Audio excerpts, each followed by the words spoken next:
What's up, everybody? So today I needed to cut some soap and I came across an issue that sometimes happens with cold processed soap.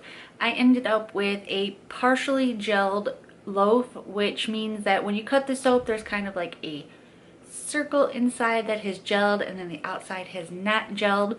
So it just causes it to look a little wonky. It's still perfectly usable. You can let it cure that way for the 6 weeks and it will be perfectly fine. But if you're doing this to sell or to give as gifts, you want to try to make them as pretty as possible. So I'm going to show you what I'm talking about when a soap partially gels, and I'm going to show you 2 different ways to fix it. So let's go. So this is what I'm talking about. When I cut the soap open, it partially gelled. You can see where it gelled in the middle, but not around the edges. So I'm going to show you how to fix this in the oven and also with a heat gun if you want to go that route. First thing I'm going to do is I've got a Silpat on a cookie sheet, and I'm just going to place all of the bars that have this problem on it.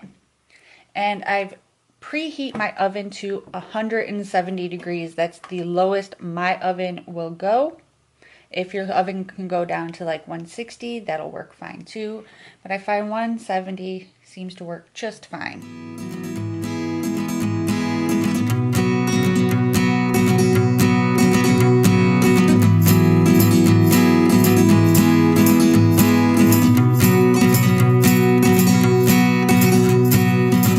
So I'm just going to place them in the oven that's set at 170 degrees. I'm going to close the lid. And then I'm going to turn the heat off.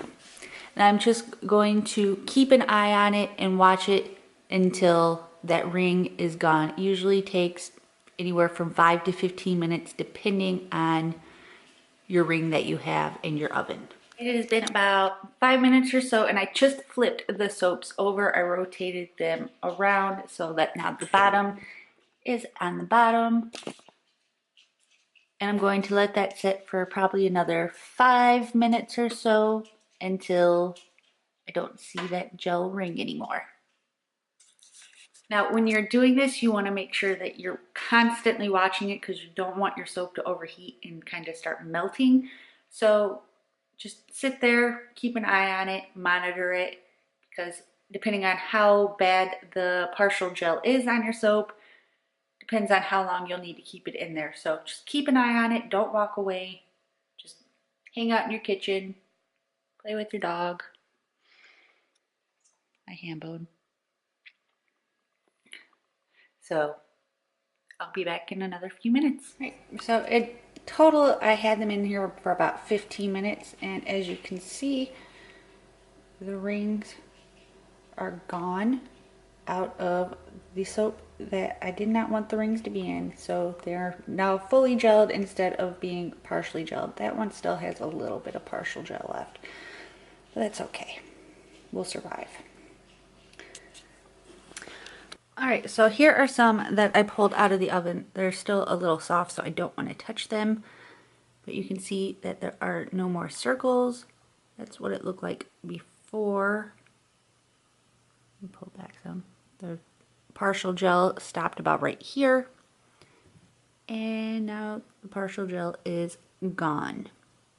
And then once these, be sure that once you pull them out of the oven, do not touch them if they're still a little warm, because they do get softer because they're going through the gel phase again.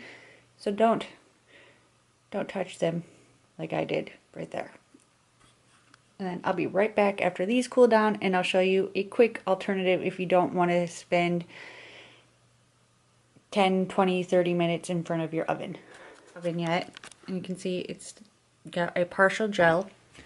So if you don't want to do the oven method, if you have a heat gun, you can use a heat gun, but you want to be very careful not to melt your soap. So I put mine on a low setting, and I just constantly move it.